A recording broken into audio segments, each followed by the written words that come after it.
చూస్తున్నాం. హిజ్రాల నాయకురాలు హాసిని హత్య కేసులోని సంచలనమైన నిజాలు బయటపడుతున్నాయి. అయితే హిజ్రాలలోనే ఒక హిజ్రా వేరే వ్యక్తితోని సంబంధం పెట్టుకుంది అని చెప్పి హాసిని హెచ్చరించడంతో ఆ హిజ్రాతో సంబంధం పెట్టుకున్న యువకుడు హత్య చేసినట్లు కూడా ఇక్కడ గుర్తించారు. అయితే దీనికి సంబంధించి గతంలో కూడా అతని పైన హాసిని మందలించిందని, తనతో పాటు అంటే తోటి హిజ్రాతోని తిరగొద్దు అని చెప్పి కూడా చెప్పినట్టు ఇక్కడ క్లియర్గా కనిపిస్తోంది. అయినప్పటికీ హిజ్రా యొక్క రిలేషన్ పెట్టుకున్న ఆ యొక్క వ్యక్తి ఎవరైతే ఉన్నారో తనని ఈ విధంగా చెప్పడం ఏంటి, వేరే వ్యక్తితో తిరగొద్దని చెప్పడానికి తను ఎవరు అని చెప్పి అప్పటి నుంచి హాసిని పైన కోపం పెట్టుకున్నట్టు కూడా తెలుస్తోంది. అయితే అదును చూసి హాసినిని తనతో పాటు మరికొంతమందితోని దారి కాసి అత్యంత కిరాతకంగా హత్య చేసినట్టు కూడా తెలుస్తోంది. అయితే దీనికి సంబంధించి మరింత సమాచారం మా ప్రతినిధి సురేందర్ అందిస్తారు.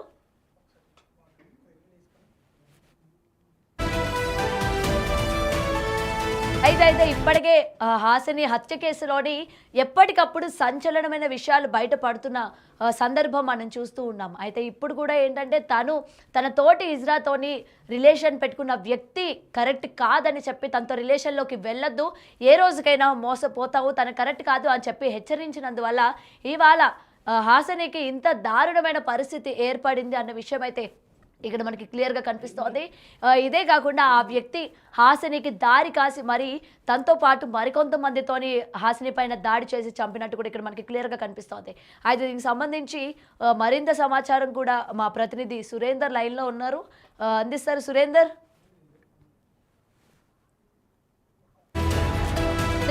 చెప్పండి, అసలు హాసినికి సంబంధించి తోటి ఇజ్రాతోని ఎవరైతే లీగల్ రిలేషన్షిప్ పెట్టుకున్నారో అతన్ని హెచ్చరించినందువలన హాసిని పైన ఇలాగ కోపం పెట్టుకొని దారి కాసి మరీ హత్య చేసినట్టు తెలుస్తోంది కదా. సో ఇతనే కాకుండా ఇంకెంతమంది ఉన్నారు, అలాగే ఈ ఇజ్రాకి సంబంధించి హ్యాండ్ కూడా అందులో ఏమైనా ఉందా? గాయత్రి, ఏదైతే నెల్లూరు జిల్లాకు సంబంధించినటువంటి హిజ్రా లీడర్ గా ఉన్నటువంటి హాసిని హత్య దారుణంగా హత్యకి గురవటం కూడా మనందరికీ తెలిసినటువంటి విషయమే. ఈ విషయాల్లో కూడా హత్య జరిగినప్పటి నుంచి అనేక కోణాల్లో కూడా ఇటు పోలీసులు దర్యాప్తు మొదలు పెట్టడం జరిగింది. ఆ దర్యాప్తులో భాగంగా ఎవరైతే అనుమానితులు ఉన్నారో వారందరినీ కూడా అదుపులోకి తీసుకొని వారందరినీ కూడా విచారించడం జరిగింది. అయితే ప్రస్తుతం మనకి రీసెంట్ గా ఒక విషయం సమాచారం కూడా తెలుస్తా ఉంది. ఏదైతే గతంలో హాసిని ఇజ్రాగా ఉన్నటువంటి హాసిని ఈ యొక్క మరో హిజ్రాతో మరొక యువకుడు సహజీవనం చేస్తున్నటువంటి విషయాన్ని తెలుసుకున్నటువంటి హాసిని వారిని మందలించడం కూడా జరిగిందని చెప్పి కూడా తెలుస్తా ఉంది. ఆ మందలించినటువంటి క్రమంలో ఆ మరో హిజ్రా ఎవరైతే ఉన్నారో హాసిని లీడర్ గా ఉన్నటువంటి వారి సంఘంలో ఉన్నటువంటి మరో హిజ్రాతో ఆ యువకుడు సహజనం చేస్తున్నారన్నటువంటి విషయం తెలుసుకున్నటువంటి హాసిని వారిని పిలిపించి మందలించడం కూడా జరిగిందని, ఆ మందలించినటువంటి క్రమంలో ఇది మంచి పద్ధతి కాదు, మరో రకంగా కూడా ఆ యువకుడు ఎవరైతే ఉన్నారో ఆ యువకుడు కూడా నేర ప్రవృత్తి ఉందని కూడా తెలుసుకున్నటువంటి హాసిని మీరు సహజనం చేయడం మంచిది కాదు, ఆ యువకుడు కూడా మంచిది కాదని కూడా హిజ్రాగా ఉన్నటువంటి మరో హిజ్రాకి కూడా చెప్పడం జరిగిందని తెలుస్తుంది. అయితే ఈ క్రమంలోనే మరో హిజ్రాగా ఉన్నటువంటి ఆ హిజ్రా కావచ్చు, ఇటు ఆ యువకుడు ఆ సహజీవనాన్ని అలాగే కంటిన్యూ చేయడం జరిగింది. అయితే చేసినటువంటి క్రమంలో ఒకసారి హాసిని యువకుడిని వేరే వాళ్ళ చేత కొంతమంది చేత దాడి చేయించిందని కూడా సమాచారం తెలుస్తా ఉంది. ఆ దాడి క్రమంలో అది మనసులో పెట్టుకొని ఏదైతే హాసిని లీడర్ గా అతి తక్కువ కాలంలో లీడర్ గా ఎదగడం, అదే విధంగా ఆ యువకుడిని టార్గెట్ చేయటం, ఆ హిజ్రాతో సహజీవనం చేయటం చెప్పినటువంటి విషయాలన్నీ కూడా ఖాతరు చేయనటువంటి యువకుడు మరో హిజ్రా అయినటువంటి వారిద్దరు కూడా ఆ విషయాన్ని ఖాతరు చేయనటువంటి పరిస్థితి. ఈ నేపథ్యంలోనే ఆ దాడి కూడా చేయించినట్టుగా కూడా తెలుస్తా ఉంది. ఆ దాడి చేయించినప్పటి నుంచి కూడా ఆ యువకుడు ఇటు హాసిని పైన పగ పెంచుకున్నాడనే విషయం తెలుస్తా ఉంది. ఆ పగ పెంచుకున్నప్పటి నుంచే అక్కడ హాసినికి డ్రైవర్ గా ఉన్న వ్యక్తితో పరిచయం పెంచుకొని ఆ వ్యక్తి డ్రైవర్ ద్వారా హాసిని ఎక్కడికి వెళ్తుంది, ఎలా వెళ్తుంది, ఎక్కడుంటుంది, హాసినితో పాటు ఎవరెవరు ఉంటున్నారన్న విషయాలన్నీ కూడా పూర్తిగా సేకరించి ఏదైతే 10 మందిలో తనని దాడి చేయించిందన్న విషయాన్ని దృష్టిలో పెట్టుకొని, అదేవిధంగా ఆ హిజ్రాతో సహజీవనం చేయొద్దని చెప్పినటువంటి విషయాలన్నీ దృష్టిలో పెట్టుకొని ఆ యువకుడు ఎవరైతే ఉన్నారో ఆ యువకుడు కూడా నేర ప్రవృత్తి కలిగి ఉన్నటువంటి వ్యక్తి కావడం, అదేవిధంగా ఆ డ్రైవర్ తో పరిచయం పెంచుకొని ఆ డ్రైవర్ కాడి నుంచి హాసిని విషయాలన్నీ తెలుసుకుంటూ కూడా గత కొద్ది రోజులుగా కూడా ఆ యొక్క హాసినిని అంతమంతించేందుకు ప్రయత్నాలు కూడా చేసినటువంటి పరిస్థితి కూడా తెలుస్తా ఉంది.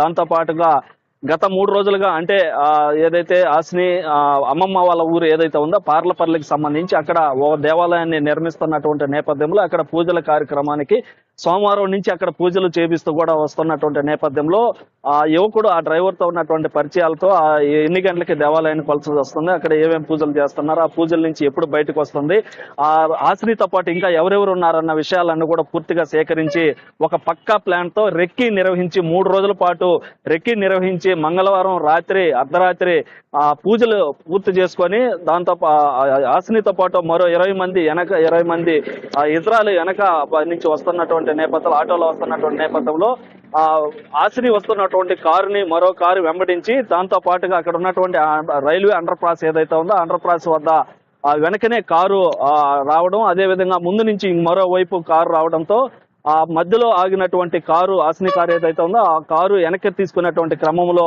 మరో కారు వచ్చి వెనక ఆగడంతో కూడా హాసిని ఎటు కూడా తప్పించుకోవాలన్నటువంటి పరిస్థితి. అయితే ఒక్కసారిగా ఆ కారులో నుంచి 12 మంది యువకులు ఆ కారులో నుంచి దిగి హాసిని కారులో నుంచి గిట్టుపట్టుకొని బయటికి లాగి నరికి చంపినట్టుగా కూడా మనకి పోలీసుల నుంచి తెలుస్తున్నటువంటి సమాచారం. అదే విధంగా ఏదైతే కక్ష పెట్టుకున్నటువంటి వ్యక్తి యువకుడు ఎవరైతే ఉన్నారో ఆ యువకుడే ఈ యొక్క హత్య చేయించినట్లు కూడా ఇటు పోలీసుల నుంచి సమాచారం తెలుస్తా ఉంది. దాంట్లో భాగంగా ఆ అనుమానం కింద కూడా ఆ యువకుడిని అదుపులోకి తీసుకొని కూడా విచారించినట్లు కూడా తెలుస్తా ఉంది. అయితే మొత్తం ఒక విషయం చెప్పండి, ఎందుకంటే తోటి హిజ్రా తర్వాత తన భవిష్యత్తు చెడిపోకూడదు అని చెప్పి తనతో తిరగొద్దు అని చెప్పి ఏదైతే ప్రయత్నం చేశారో కేవలం అదే రీజన్ లాగా ఇక్కడైతే, ఎందుకంటే ఇంత అత్యంత కిరాతకంగా 12 మంది ఆమె పైన దాడి చేసి దారుణంగా చంపారు కదా, కేవలం అదే రీజన్ అనుకుంటున్నారా? లేకపోతే ఆమె ఏదైతే వాళ్ళ అమ్మమ్మ ఊర్లోని గుడి కట్టిస్తున్నారు అని చెప్తూ ఉన్నారు కదా, మరి ఆ గుడికి సంబంధించి ఆమె కట్టించడం ఏంటి? లేకపోతే ఆమెకు అంత డబ్బు ఎక్కడి నుంచి వస్తుంది? ఇంత పేరు ప్రఖ్యాతలు ఒక హిజ్రా అయ్యుండి ఈమెకి రావడం ఏంటి అని చెప్పి ఇందులో వేరే వాళ్ళు ఎవరైనా హస్తం ఉన్నట్టు ఏమైనా తెలిసిందా ఇప్పటికి? అయితే పోలీసులు హత్య జరిగిన క్షణం నుంచే అనేక కోణాల్లో దర్యాప్తు చేయడం జరిగింది. ఏదైతే హాసినితో ఎవరెవరు శత్రువులుగా ఉన్నారో, హాసినితో గతంలో ఎవరెవరితో గొడవలకు దిగి ఉంది, అదేవిధంగా నెల్లూరు జిల్లాలో కూడా గతంలో ఆధిపత్య పోరు కోసం ఇక్కడ కొన్నిసార్లు కూడా గొడవలు కూడా జరిగినటువంటి పరిస్థితి. ఏవైతే కోణాలు ఉన్నాయో అనేక రకాల కోణాల్లో కూడా పోలీసులు మొత్తం హాసినికి ఉన్నటువంటి గొడవలు కావచ్చు, హాసినితో ఉన్నటువంటి వర్గ పోరు కావచ్చు, అదేవిధంగా ఆధిపత్య పోరు కావచ్చు, ఇలా అనేక రకాలుగా కూడా అనేక కోణాల్లో పోలీసులు అయితే దర్యాప్తు మొదలు పెట్టడం జరిగింది. అయితే ఈ దర్యాప్తులో ముఖ్యంగా హాసిని దారుణ హత్యకి గురైన తర్వాత ఉదయం అక్కడ సెర్చ్ చేయడం జరిగింది. పోలీసులు సెర్చ్ చేసినటువంటి క్రమంలో అక్కడ 2 మొబైల్స్ 8 సవర్ల బంగారం దొరికింది. దీంట్లో భాగంగా అక్కడ ఉన్నటువంటి డ్రైవర్ మీద అనుమానం రావడం జరిగింది. ఈ క్రమంలోనే డ్రైవర్ ను కూడా పట్టుకొని అప్పుడే విచారించడం జరిగింది. దాంతో పాటు దొరికినటువంటి ఫోన్లో సమాచారం మేరకు పోలీసులు కూడా పూర్తిగా సమాచారం తెలుసుకొని బయట నుంచి తీసుకొచ్చినటువంటి దుండగులు ఎవరైతే ఉన్నారో వారి చేతనే ఈ యొక్క హత్యని చేయించినట్లుగా ఒక ప్రాథమిక అంచనాకు కూడా పోలీసులు వచ్చినట్లు కూడా మనకున్నటువంటి సమాచారం. అయితే ఇటు ఏవైతే వాళ్ళకున్నటువంటి సమాచారం మేరకే ఆ డ్రైవర్ ని కూడా అదుపులోకి తీసుకున్నట్టుగా కూడా తెలుస్తున్నటువంటి సమాచారం నేపథ్యంలో ఆ డ్రైవర్ నుంచి వచ్చినటువంటి ఇన్ఫర్మేషన్ ద్వారానే ఆ యువకుడు ఎవరు ఏంటి అని కూడా ఆరా తీసి ఆ యువకుడి పైన కూడా దృష్టి పెట్టి ఆ యువకుడిని కూడా అదుపులోకి తీసుకొని ఆ యువకుడితో పాటు మరో 6 మందిని కూడా అదుపులోకి తీసుకున్నట్టుగా కూడా ఇప్పటి వరకు ఉన్నటువంటి ప్రాథమిక సమాచారం. అయితే ఇటు మొత్తం మీద కూడా అనేక కోణాల్లో ఈ యొక్క కేసును అయితే పోలీసులు చేపట్టడం జరిగింది. చేపట్టినటువంటి క్రమంలోనే వారు ముఖ్యంగా ఈ యొక్క యువకుడు చేపించినట్లు కూడా ఒక ప్రాథమిక అంచనాకు వచ్చినట్లు కూడా మనకున్నటువంటి తెలుస్తున్నటువంటి సమాచారం ఇది గాయత్రి. అయితే ముఖ్యంగా ఈ యొక్క పోలీసులు అయితే ఎన్ని కోణాలు ఉన్నాయో అన్ని కోణాల్లో కూడా ఈ యొక్క కేసుని వారు విచారించడం జరిగింది. విచారించిన క్రమంలో ప్రథమంగా దీనివల్లే జరిగిందనేది ఒక ప్రాథమిక అంచనాకు వచ్చినట్టు కూడా మనకు తెలుస్తున్నటువంటి సమాచారం. దీంట్లో భాగంగానే వారిని కూడా అదుపులోకి తీసుకున్నట్టుగా కూడా తెలుస్తా ఉంది. ఇటు మొత్తం మీద కూడా ఏదైతే ఈ యొక్క హిజ్రా హత్య ఏదైతే ఉందో అది ఒక కలకలం రేపడంతో, అదేవిధంగా దారుణంగా అతి దారుణంగా ఆ యొక్క కత్తులతో వారు తీసుకొచ్చినటువంటి కత్తులతో నరికి చంపడం ఏంటని కూడా పోలీసులు ఇదొక ఛాలెంజింగ్ గా తీసుకొని అదేవిధంగా బయట ప్రాంతాలు అదేవిధంగా అక్కడికి వచ్చినటువంటి అటాక్ చేసినటువంటి కారులు ఏవైతే ఉన్నాయో ఆ కారు నెంబర్లు కూడా అక్కడ దొరకడంతో పోలీసులకి ఆ కారు నెంబర్లను కూడా ట్రేస్ చేసి ఆ యొక్క కారు నెంబర్లు ఎవరి పేరు మీద ఉన్నాయి, ఎవరివి ఆ కార్లను కూడా విచారించడం జరిగింది. విచారించిన క్రమంలో అటు ఆరా తీసినటువంటి క్రమంలో ఒక కారు జగదేవపేటకి చెందినటువంటి వాసిదిగా గుర్తించినట్టుగా తెలుస్తా ఉంది. మరో ప్రాంతానికి సంబంధించినటువంటి ఈ జిల్లా కాకుండా మరో జిల్లాకి సంబంధించినటువంటి కారు అని కూడా పోలీసులు గుర్తుపట్టడం జరిగింది. దీంట్లో భాగంగానే పోలీసులు అయితే ఇటు కొడవలూరుకి సంబంధించినటువంటి సిఐ సురేంద్రబాబు కావచ్చు, ఎస్ఐ కోటిరెడ్డి కావచ్చు, ఇటు డిఎస్పీగా ఉన్నటువంటి ఘట్టంనేని శ్రీనివాసులు కావచ్చు, అదేవిధంగా ఎస్పీ ఆదేశాల మేరకు వీళ్ళంతా కూడా 3 బృందాలుగా ఏర్పడి ఈ యొక్క కేసుని ట్రేస్ చేసి పట్టుకునేందుకు సర్వ విధాలా కూడా ప్రయత్నాలు చేశారు. అయితే చేసినటువంటి క్రమంలోనే వారు ఏదైతే డ్రైవర్ ద్వారా ఫోన్ కూడా చెక్ చేయటం, అదేవిధంగా వారికి దొరికినటువంటి ఫోన్ల ద్వారా కూడా ఈ యొక్క కేసుని ట్రేస్ చేసేందుకు ప్రయత్నాలు చేశారు. ఆ కేసులో కూడా వారు అనుకున్నట్టుగా ఈ యొక్క యువకుడే చేయించినట్లు కూడా పలు అనుమానాలు వ్యక్తం ఉన్నటువంటి నేపథ్యంలో ఆ అనుమానాన్ని కూడా విచారించడం జరిగింది. అదేవిధంగా డ్రైవర్ను కూడా అదుపులోకి తీసుకొని విచారించినటువంటి క్రమంలో ఆ యొక్క వారు ఉద్దేశపూర్వకంగానే ఆ హిజ్రాతో సహజీవనం చేయొద్దు అన్న ఉద్దేశంతోనే ఈ యొక్క హత్యకి పాల్పడినట్లు కూడా ఇప్పటి వరకు ఉన్నటువంటి అయితే ప్రాథమిక సమాచారం. గాయత్రి. Thank you Surender.